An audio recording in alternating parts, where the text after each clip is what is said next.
জ্যামিতি ধারাবাহিক টিউটোরিয়ালে টিডিও ভ্যারিয়েশনের পক্ষ থেকে সকলকে স্বাগত জানাচ্ছি। আমি সেম ইমরান। আমরা আজকে আলোচনা করব কোণ নিয়ে। আমরা বিগত টিউটোরিয়ালে আলোচনা করেছিলাম কোণ কাকে বলে এবং বিভিন্ন ধরনের কোণ, যেমন সূক্ষ্ম কোণ, সমকোণ, স্থূল কোণ, সরল কোণ এবং প্রবৃদ্ধ কোণ নিয়ে আলোচনা করেছিলাম এবং এই কোণগুলোর মাপ কত ডিগ্রি করে সেটা আমরা জেনেছি। আজকে আমরা আলোচনা করব বিপ্রতীপ কোণ, পূরক কোণ, সম্পূরক কোণ, সন্নিহিত কোণ এবং আরও অনেক বিষয় নিয়ে। তো প্রথমত আমরা আলোচনা করতে চাই বিপ্রতীপ কোণ নিয়ে বা ভার্টিক্যালি অপোজিট অ্যাঙ্গেলস। তো এখানে আমরা চিত্রের মধ্যে দেখতে পাচ্ছি আমি দুটি সরলরেখা এঁকেছি এবং ডান পাশে তিনটি সরলরেখা এঁকেছি। এখানে প্রথম চিত্রের মধ্যে যে দুটি সরলরেখা এঁকেছি, এই দুটি সরলরেখার কী করেছে, একটি সরলরেখা অন্যটি সরলরেখাকে ছেদ করে চলে গেছে, ঠিক আছে। এবং এখানে তিনটি সরলরেখা কী করেছে, ছেদ করেছে একটা নির্দিষ্ট বিন্দুতে। তো বিপ্রতীপ কোণ দেখতে ঠিক এরকম, এবং বিপ্রতীপ কোণের যে সংজ্ঞা সেটা হচ্ছে যে দুটি সরলরেখা যদি পরস্পরকে ছেদ করে, যেমনটা আমি এখানে এঁকেছি এ বি এবং সিডি, দুটি সরলরেখা পরস্পরকে ছেদ করলে ছেদবিন্দুতে যে চারটি কোণ উৎপন্ন হয়, যেমন এখানে হয়েছে একটি, দুটি, তিনটি, চারটি, যে চারটি কোণ উৎপন্ন হয় তাদের যে কোনো একটি কোণকে তার বিপরীত পাশে অবস্থিত কোণের বিপ্রতীপ কোণ বলা হয়। অর্থাৎ আমি যদি ঠিক এই কোণটাকে টার্গেট করি তাহলে এই কোণটাকে ঠিক তার বিপরীত পাশে অবস্থিত এই কোণের বিপ্রতীপ কোণ বলা হয়। অর্থাৎ এ ও সি এর বিপ্রতীপ কোণ হচ্ছে বি ও ডি। ঠিক আমরা অনুরূপভাবে বলতে পারি এ ও ডি এর বিপ্রতীপ কোণ বি ও সি। বি ও সি বা সি ও বি ঠিক একই কথা। এখন পাশের যে চিত্রটি আমাদের রয়েছে, এখানে তিনটি সরলরেখা ছেদ করেছে একটি নির্দিষ্ট বিন্দু ওতে। তো এখানে আমাদেরকে যেহেতু আমরা সংজ্ঞা বলেছি যে দুটি সরলরেখা পরস্পরকে ছেদ করলে, তো আমরা তিনটি সরলরেখা এখানে কনসিডার করব না। আমরা যদি এক্স ওয়াই চিন্তা করি, এক্স ওয়াইয়ের সাথে আমরা এ বি চিন্তা করতে পারি, এক্স ওয়াইয়ের সাথে আমরা সিডি চিন্তা করতে পারি, বা এ বির সাথে এক্স ওয়াই চিন্তা করতে পারি, এ বির সাথে সিডি আমরা কম্পেয়ার করতে পারি। এখন এখানে যে তিনটি সরলরেখা নির্দিষ্ট বিন্দু ছেদ করেছে, এর ফলে আমাদের এখানে একটি, দুইটি, তিনটি, চারটি, পাঁচটি, ছয়টি কোণ উৎপন্ন হয়েছে। এখন আমরা যদি এভাবে চিন্তা করি যে এক্স ওয়াই এবং সিডি ও বিন্দুতে ছেদ করেছে, তাহলে আমাদের যে এক্স ও সি ঠিক এই কোণটার যে বিপরীত পাশে আমাদের ডি ও ওয়াই রয়েছে, এটি হচ্ছে তার বিপ্রতীপ কোণ, ঠিক আছে। আচ্ছা, এখন এখানে আরেকটা বিষয় আমাদের জানতে হবে। আমরা যদি ঠিক বি ও রশ্মি, এই রশ্মিটাকে বাদ দিয়ে চিন্তা করি, ঠিক বি ও পার্টটাকে যদি বাদ দিয়ে দিই, তাহলে আমরা লক্ষ্য করব যে এখানে সিটি একটি সরলরেখা, ও এ হচ্ছে একটা আমাদের রশ্মি। ঠিক ও বিন্দুতে তারা ছেদ করেছে। ছেদ করার ফলে যে বিষয়টা তৈরি হয়েছে, আমি একটু ঢেকে দিতে চাই। ছেদ করার ফলে যা হয়েছে সেটা হলো যে এখানে আমাদের পাশাপাশি দুটি কোণ উৎপন্ন হচ্ছে, তাই তো। এই দুটি কোণ কিন্তু যেহেতু এটি একটি সরলরেখা এবং এই সরলরেখা ঠিক কী করেছে, ও বিন্দুতে ও এর রশ্মিটা মিলিত হয়েছে, আমরা কিন্তু বলতে পারি এই পাশাপাশি দুটি কোণের সমষ্টি কিন্তু 180 ডিগ্রি, যেটা আমরা বিগত টিউটোরিয়ালে আলোচনা করেছিলাম যে সরল কোণ, হ্যাঁ, যে সরল কোণ সমান সমান 180 ডিগ্রি। এক্ষেত্রে এই সি ও ডি যে সরল কোণটা আমাদের রয়েছে সেটি দুটি ভাগে বিভক্ত হয়েছে, একটা হচ্ছে এ ও সি, একটা হচ্ছে এ ও ডি। আচ্ছা, এখন আমরা আলোচনা করতে চাই পূরক কোণ নিয়ে, বা যেটাকে আমরা বলছি কমপ্লিমেন্টারি অ্যাঙ্গেলস। পূরক কোণ একটা বিশেষ ধরনের কোণ, যেই কোণে আমরা দুটি কোণ পাই। ঠিক একটি কোণ আমরা বলবো না, পূরক কোণ হতে হলে দুটি কোণ হতে হবে এবং দুটি কোণের সমষ্টি আমাদের 90 ডিগ্রি হতে হবে। যদি দুটি কোণের সমষ্টি 90 ডিগ্রি হয় তাহলে একটি কোণকে অপর কোণের পূরক কোণ বলা হয়। এখানে আমরা চিত্রের মধ্যে লক্ষ্য করছি যে এখানে আমাদের এ বি একটি রশ্মি এবং বিসি আর একটি রশ্মি, ঠিক তারা ঠিক এই বিন্দুতে মিলিত হয়েছে, তাদের এটা মিলিত বিন্দু। এখান থেকে ঠিক আমরা আরেকটি রশ্মি এঁকেছি বিডি। আমি রশ্মি বলছি তার কারণ হচ্ছে রেখা হতে হলে তার কোনো সীমা থাকবে না, ঠিক দুই দিকে অ্যারো যেটা থাকে তাকে বলা হয় রেখা, আর রশ্মির একটি প্রান্তবিন্দু থাকবে এবং একদিকে অ্যারো থাকবে, সেটাকে বলা হয় রশ্মি। এবং রেখাংশ হচ্ছে যার দুটি প্রান্তবিন্দু থাকে। নর্মালি একটা যে লাইন আমরা ড্র করি সেটা হচ্ছে রেখাংশ, অর্থাৎ রেখার একটি অংশ, তার দুটি প্রান্তবিন্দু থাকে, কোনো অ্যারো থাকবে না, যার কারণে আমি বিডি রশ্মি বলছি। তো এখন এখানে আমরা লক্ষ্য করছি যে আমার কিন্তু in total A B C ঠিক এটি মিলে আমার 90 ডিগ্রি। আমি এখানে বক্স করে দিলাম যাতে করে বুঝতে সুবিধা হয়, যেহেতু আমরা বলেছিলাম যে সমকোণ আমরা রিপ্রেজেন্ট করি একটি বক্স দিয়ে, যাতে করে ইজিলি বোঝা যায় যে তার পরিমাণ হচ্ছে 90 ডিগ্রি। এখানে আমার A B C in total 90 degree.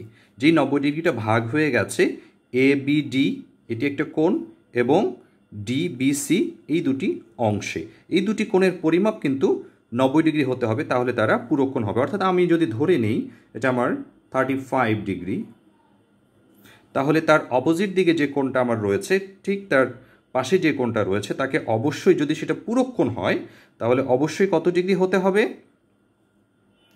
অবশ্যই 55 ডিগ্রি হতে হবে, যাতে করে তাদের পরিমাপটা 90 ডিগ্রি হয়। তাহলে আমরা বলতে পারি 45 ডিগ্রি কোণের পূরক কোণ 45 ডিগ্রি কোণের পূরক কোণ 45 ডিগ্রি, বা 45 ডিগ্রির পূরক কোণ 45 ডিগ্রি, 55 ডিগ্রির পূরক কোণ 35 ডিগ্রি, বা আমরা এটাও বলতে পারি যে 35 ডিগ্রির পূরক কোণ 55 ডিগ্রি। আবার এভাবে আমরা বলতে পারি যে 60 ডিগ্রির পূরক কোণ কত? 60 ডিগ্রির পূরক কোণ কিন্তু 30 ডিগ্রি, কারণ দুটি কোণ যোগ করে 90 ডিগ্রি হতে হবে। জাস্ট আমরা যদি 90 থেকে একটা কোণ মাইনাস করে ফেলি তাহলে আমরা পূরক কোণ পেয়ে যাব, যেটা আমাদের বিভিন্ন জব পরীক্ষাগুলোর মধ্যে এসে থাকে, বা যারা স্কুল কলেজ স্টুডেন্ট রয়েছে তাদেরও কিন্তু যারা এই পূরক কোণের পাঠটা পড়ে, বিশেষ করে ক্লাস 6 থেকে স্টার্ট হয় পূরক কোণ এবং সম্পূরক কোণের যে সংজ্ঞাগুলো বা তাদের পরিচিতি, সেক্ষেত্রেও কিন্তু তারা এই বিষয়টা লার্ন করে রাখতে পারে। ঠিক ডান পাশে আমি আরেকটা চিত্র এঁকেছি। এক্ষেত্রেও আমাদের কোণ এ ও বি ইন টোটাল যদি 90 ডিগ্রি হয়, বা এটা অবভিয়াসলি 90 ডিগ্রি, আমি জাস্ট এটাকে ডিভাইড করেছি, সিও রশ্মি দিয়ে এটাকে ভাগ করে ফেলেছি। আমাদের এই দুটি কোণের পরিমাপ যদি আমাদের 90 ডিগ্রি হয় তাহলে আমরা বলতে পারবো এই একটি কোণ অপর একটি কোণের পূরক কোণ, বা এই কোণটি এই কোণের পূরক কোণ, তাদের দুটি কোণের সমষ্টি হতে হবে 90 ডিগ্রি। এখন যদি আমার এই কোণটা হয়, আমরা ধরে নিলাম যদি আমার এই কোণটা হয় 30 ডিগ্রি, ডেফিনেটলি আমাকে এই কোণটা হতে হবে 60 ডিগ্রি। এটা পূরক কোণের মেজারমেন্ট, অর্থাৎ দুটি কোণের সমষ্টি যদি 90 ডিগ্রি হয় তাহলে একটিকে অন্য একটি কোণের বলা হবে পূরক কোণ। আশা করছি পূরক কোণের সংজ্ঞাটা সকলে বুঝতে পেরেছ। এরপরে আমরা আলোচনা করব সম্পূরক কোণ নিয়ে। খুবই সিম্পল। আমরা সম্পূরক কোণের সাথে একটা বিষয় আমাদের খুব বেশি রিলেটেড, সেটা আমরা একটু পরে আলোচনা করতে চাই। সম্পূরক কোণ হতে হলে দুটি কোণ থাকতেই হবে, এখানেও পুরো কোণের মধ্যে দুটি কোণ থাকতে হবে, এবং দুটি কোণের সমষ্টি যদি 180 ডিগ্রি হয় তাহলে একটি কোণকে অপর একটি কোণের সম্পূরক কোণ বলা হয়। যেমনটা আমরা এখানে বিসি একটি রেখা এঁকেছি, বিসি রশ্মির ঠিক ও বিন্দুতে ও এ একটা রশ্মি এঁকেছি। এর ফলে কি হয়েছে, আমরা দুটি কোণ পেয়েছি, একটা হচ্ছে এ ও বি ঠিক এই কোণটি, এবং আরেকটি কোণ পেয়েছি এ ও সি বা সি ও এ, যেটাই আমরা বলি না কেন, এটা হচ্ছে দুটি কোণ। এই দুটি কোণের পরিমাপ কিন্তু অবশ্যই 180 ডিগ্রি, কারণ আমরা বুঝতেই পারছি যে বিসি হচ্ছে একটি সরলরেখা, আর আমরা জানি যে একটি সরলরেখা আঁকলে একটা সরলরেখার নির্দিষ্ট বিন্দু যদি আমরা নিয়ে নিই তাহলে সেখানে ইন টোটাল 180 ডিগ্রি কোণ উৎপন্ন হয়, যেটা এক সরল কোণ নামে পরিচিত। তাহলে এই যে আমাদের এক সরল কোণ আমাদের কি হয়ে গেছে, ভাগ হয়ে গেছে এ ও বি এবং এ ও সি হিসেবে। এই দুটি কোণের সমষ্টি 180 ডিগ্রি। তাই আমরা বলতে পারছি যে বি ও এ এর সম্পূরক কোণ হচ্ছে সি ও এ, বা এ ও বির সম্পূরক কোণ হচ্ছে এ ও সি। তাহলে আমরা সম্পূরক কোণের সংজ্ঞাটা কি বলবো, যে যদি দুটি কোণের পরিমাণ 180 ডিগ্রির সমান হয় তবে একটি কোণকে অপর একটি কোণের সম্পূরক কোণ বলা হয়। এখন আমি যদি ধরে নিই যে আমার এই কোণটা 120 ডিগ্রি বা 120 ডিগ্রি, যদি আমার এ ও সি এটা 120 ডিগ্রি হয় বা 120 ডিগ্রি হয়, তাহলে ঠিক এই কোণটিকে সম্পূরক কোণ হতে হলে ডেফিনেটলি তাকে 60 ডিগ্রি হতে হবে। তার কারণ দুটি কোণের সমষ্টি 180 ডিগ্রি হতে হবে। ওকে, তাহলে আমরা এখন আমাদের যদি প্রশ্ন ঠিক এভাবে থাকে যে 60 ডিগ্রি এর সম্পূরক কোণ কত ডিগ্রি, জাস্ট আমরা কি করব 180 থেকে 60কে মাইনাস করে দেব, অ্যান্ড আমরা যে অ্যান্সারটা পেয়ে যাবো সেটা হচ্ছে 120। আবার যদি আমাদেরকে এভাবে বলে যে 120 ডিগ্রি কোণের সম্পূরক কোণ কত, আমরা অবশ্যই 180 থেকে 120 মাইনাস করে যা পাবো 60 হচ্ছে 120 ডিগ্রি কোণের সম্পূরক কোণ। ঠিক আছে, এই সম্পূরক এবং পূরক কোণ এই দুটো কিন্তু অনেকে গোলমেল পাকিয়ে ফেলে। এই জন্য আমাদের মনে রাখতে হবে যে পূরক কথাটা, আমি যেটা পার্সোনালি মনে রাখি বা প্রথম দিকে আমি এইভাবে মনে করার চেষ্টা করেছি, পূরক শব্দটা কিন্তু অনেক ছোট, পূরক কোণের যে পরিমাণ সেটা হচ্ছে 90 ডিগ্রি। সম্পূরক কথাটা বড়, সম্পূরক কোণের পরিমাণ হচ্ছে 180 ডিগ্রি। সম্পূরক কথাটাও বড়, যার কারণে তার কোণের পরিমাণটা বড় 180 ডিগ্রি। জাস্ট যে যেভাবে মনে রাখতে পারে। ঠিক ডান পাশে আমি আরেকটা চিত্র এঁকেছি। এক্ষেত্রে আমরা দেখতে পাচ্ছি যে আমরা এখানেও ঠিক একই রকমভাবে চিত্রটা এমএন একটি রেখা, এক্স একটি নির্দিষ্ট বিন্দু, এখানে আমরা পি এক্স বা এক্স পি একটি রশ্মি এঁকেছি, তাতে করে কি হয়েছে, এমএন রেখাটা দুটি ভাগে ভাগ হয়ে গেছে, এবং এখানে আমরা দুটি কোণ পাচ্ছি, একটা হচ্ছে পি এক্স এম আর একটা হচ্ছে পি এক্স এন। ঠিক আছে, এই দুটি কোণের পরিমাণ আমাদের 180 ডিগ্রি তার কারণে আমরা বলতে পারছি যে পি এক্স এম এর সম্পূরক কোণ পি এক্স এন, অর্থাৎ এই কোণের সম্পূরক কোণ এই কোণ, এই কোণের সম্পূরক কোণ এই কোণ, তারা পরস্পরের সম্পূরক কোণ, এটা মাথায় রাখতে হবে। এখন যদি আমাদের এই কোণটার পরিমাণ যদি আমরা ধরে নিই যে 95 ডিগ্রি হয়, কারণ এটা 95 ডিগ্রি, এটা বোঝাই যাচ্ছে যে এটা 90 ডিগ্রি থেকে বেশি, কারণ এখানে যদি লম্বরেখা আঁকি তাহলে এটা 90 ডিগ্রি হবে, তাহলে তার থেকে একটু বেশি 95 ডিগ্রি আমি ধরে নিয়েছি। এটা অ্যাপ্রক্সিমেট, একদম অ্যাকুরেট তা আমি বলছি না। এটা একটা কিন্তু স্থূল কোণ, হ্যাঁ, একটা স্থূল কোণ একটা, তাহলে ডান পাশেটা অবশ্যই আমাদের 90 ডিগ্রি থেকে ছোট হবে, এটা সূক্ষ্ম কোণ হবে। আচ্ছা, এখন যদি এটা আমাদের 95 ডিগ্রি হয় তাহলে তার সম্পূরক কোণ কত, বা আমাদের যদি প্রশ্নে আসে যে 95 ডিগ্রি কোণের সম্পূরক কোণ কত, তাহলে ঠিক কী করবো আমরা, 180 থেকে 95 মাইনাস করলে যে রেজাল্টটা হবে সেইটাই আমাদের সম্পূরক কোণ হবে। তাহলে এটা আমাদের হয়ে যাবে 85 ডিগ্রি। তাহলে আমরা বলতে পারছি যে 95 ডিগ্রি কোণের সম্পূরক কোণ 85 ডিগ্রি, বা 85 ডিগ্রি কোণের সম্পূরক কোণ 95 ডিগ্রি, যেটাই আমরা বলি না কেন। ওকে, এরপরে আমরা আসবো সন্নিহিত কোণ। এটা খুব মজার একটা কোণ, খুবই মজার। সন্নিহিত কোণের সাথে আবার কিন্তু একটা বিশেষ মিল আছে, একটু আমরা অন্য কোণগুলোর সাথে একটু মিল আছে, আমরা একটু সংজ্ঞার পরে এই আলোচনাটা করব। আগে একটু সন্নিহিত কোণের সংজ্ঞাটা জেনে নিই, যেটাকে আমরা ইংলিশে বলছি অ্যাডজেসেন্ট অ্যাঙ্গেলস। অ্যাডজেসেন্ট মানে ঠিক পাশাপাশি। পাশাপাশি তো আমাদের সম্পূরক কোণও ছিল, পাশাপাশি আমাদের পূরক কোণও ছিল, তাই না? সন্নিহিত কোণ হতে হলে যদি দুটি কোণের একই শীর্ষবিন্দু থাকে, অর্থাৎ তারা যদি একটা নির্দিষ্ট বিন্দু থেকে উৎপন্ন হয়, আমরা একটু লক্ষ্য করি দেখি, এখানে দুটি কোণ আছে, একটা হচ্ছে এ বি ডি, এটা একটি কোণ, এবং আরেকটি কোণ ডি বি সি, এটি একটি কোণ। যদি আমি সংজ্ঞাটা বলছি, যদি দুটি কোণের একই শীর্ষবিন্দু থাকে, যেটা আমাদের বি, এবং তাদের একটি সাধারণ বাহু থাকে, সাধারণ বাহু বলতে তাদের দুটি কোণের মধ্যেই ওই বাহুটা থাকবে। এ বি ডি এর ক্ষেত্রে বিডি একটি বাহু, এ বি আর একটি বাহু, তাই না?